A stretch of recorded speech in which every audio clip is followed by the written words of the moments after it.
Talking of fun, fielding. Well, is it fun? Well, we're going to hear from Kent and England's Rob Key later in the programme, and he hated fielding. But it can be fun if you become good at it and throw yourself around a bit. Now, fielding has been transformed in the last 20 years or so, and nowadays everyone's expected to throw themselves around. Players love it too, but sometimes coaches are reluctant to get the kids to hit the floor. And sometimes people think the long barrier is more important than attacking the ball and risk missing it altogether. So we asked national lead fielding coach Chris Taylor to run a session with some youngsters at Clevedon Cricket Club in Somerset and to embrace tumbling, diving and sliding.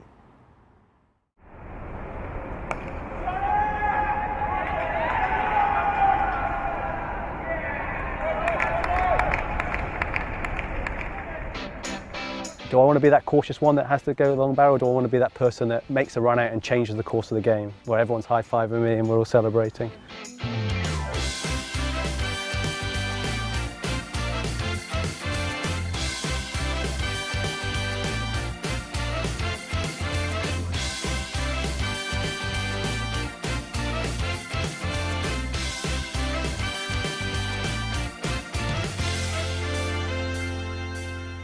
The best fielders are actively trying to have an impact on the game. They want to be the one that takes the catch. They want to be the one that makes the run out. To hurry, a direct hit, gone! Surely, yes! You're looking for that instinctive mindset. So when the balls hit past you or towards you, the players that can instinctively dive or go to ground without thought of, oh no, I'm going to hit the ground. That's the instinctive thing that you're looking for. And then as a coach, it's just the fine-tuning to turn that into a cricket practice. Was wide but shorter this time, and therefore easier for the batsman to hit. Bairstow does well. First thing we're going to do is the tumble. So you're all going to get a ball in a minute. You're going to put it kind of arm's distance away. And then from there, first thing you're going to do is you're going to do like a half step towards it, and then your hands are going to go down to the ball until the point where you think you're going to fall over, and then you're just going to very naturally roll over. I remember when I first started coaching diving, there's no coaching points attached to that. It was me kind of putting myself in that situation. How do I want the person to land? Okay, well I know that's safe. Now how can I build a practice around that? So there's nothing wrong with tiptoeing into it. The use of crash mats and whatnot have their place. But once you've got a basic understanding of how the technique should look, then it's the coach's tool really to then try and implement that to their players, at their age group and level to make it safe and fun really. Stuntman. So what's next then? Try with a rolling ball, shall we? Yeah. Let's have a go then. Ready? That's it, excellent. Ready? Onto the side. Unlucky, that's a good roll.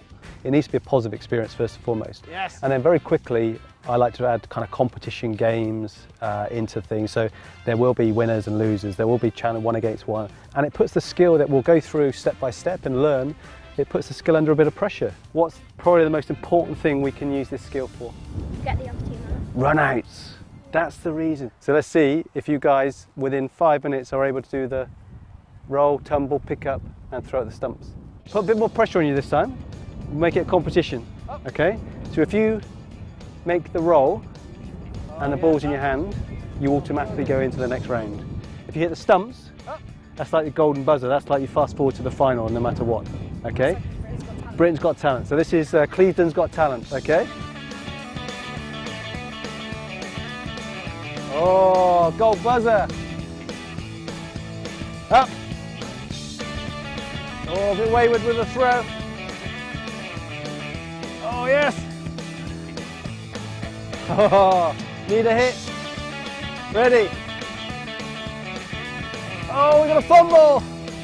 Winner. Okay, come on in. Fundamentally, we want to take catches, we want to stop the ball, we want to save runs, we want to have a positive effect in the field. And it helps if we can do it time and time again, so it needs to be safe. And we know what goes into a safe dive, we know what goes into a safe tumble. And it's just a case of now having, I suppose, the confidence to deliver that, for coaches to have the confidence to coach it, because it can be a bit of a taboo subject, almost like the unknown. And when that is the case, we kind of shy away from that, so we go back to our traditional kind of net situation and whatnot. Plunkett does collect one-handed this time, brilliant! Where was Shanaka going? So we'll do some diving now. So what we're going to look at first, we'll look at the diving catch. And the most important thing about the diving catch is? You catch the ball. You catch the ball. Okay, so what we're going to do, we're going to pair up with a partner. I want you to throw balls which are about knee high, okay, not very far away. We don't want to land on our side. We don't want to land on points of our shoulder. We don't want to land on a hip. Remember the ball. Ball's the most important thing. Good catch. See, that was landing on the front, not on your side. Land on his side again. From a diving point of view, you need to understand that there's more than one type of dive. So there's a diving catch, there's one where you're flicking the ball back from the boundary, there's a diving stop at point or extra cover. And all three of those have a slightly different technique. The tumble, when do you roll, and the slide. So each one has its own kind of intricacies, some fundamentals, so it needs to be safe, like a diving stop for instance. If I'm kind of shop stopping, we want the landing to be thighs, forearms and chest. Nothing pointy, we don't want elbows or knees or hips. So it's important that you're landing on the right parts of your body. All right, so we're going to do the diving stop. Landing's exactly the same. Still those forearms, chest, thighs. The only difference is going to be what? Hand position, okay? So I want you to get used to making this real big target with your hands like this. No, that's not helpful. That's it, perfect. If you feel the urge to land on your side, you're going to make sure you turn your body before you land. So again, going left, so low, low, low. I'm going to land, okay? All right, let's see if we can do it for real again now, okay? Well done. Oh, you got a good hand on it. All right, so where do we want to land when we're doing diving stops? Like, 3 areas. No, not elbows. Forearms. Above your knee. Above your knee and a bit of chest. That's right. No sides, no knees, no elbow, no shoulder, because 2 reasons. 1, it hurts, and you can pop the ball out. If you're expected to take a diving stop in the middle of the game on the hard surface, then you need to practice that. So that involves taking diving stops in practice. And if that means you're going to cut your knees up or take the skin off your elbows, then so be it. It can be very dangerous if you try and take easy steps in practice and then expect for them to happen in the game. And if you look at some of the players that we have in the England side, I mean, someone like Ben Stokes, now he practices with the same intensity, the same zest. He throws himself around, and there's no coincidence that that's what happens in the game as well. The more often you do it, then obviously you're going to pick up knocks and scrapes, but if it's done at the right intensity, then a practice can be short and sharp and very to the point. Opens up that offside again, outfield's quick, brilliant fielding.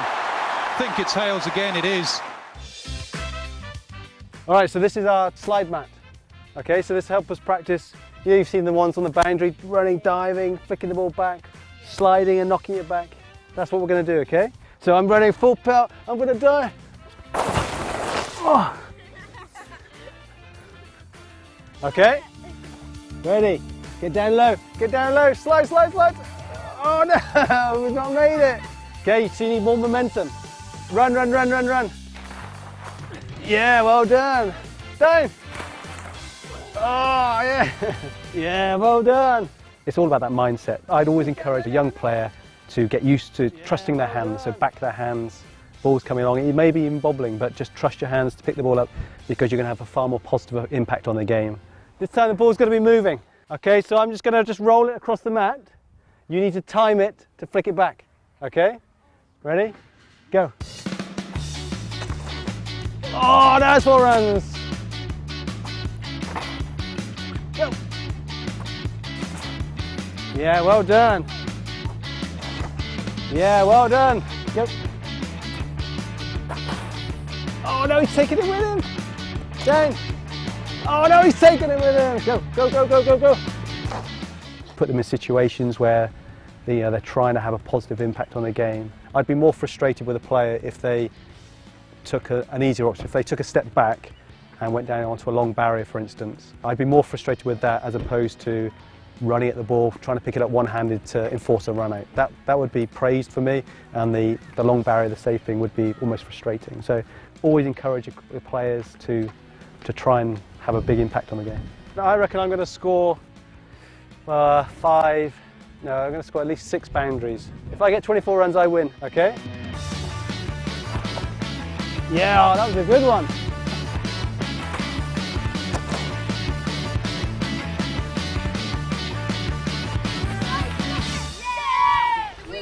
You beat me. Make sure you get dried off quickly. Yeah. Now that did look fun. Interesting also when Chris brings competition into the session, he says there will be winners and losers. Well, that is the nature of the game. And I'm going to take you back to the start of that film, that first bit of fielding. How's that?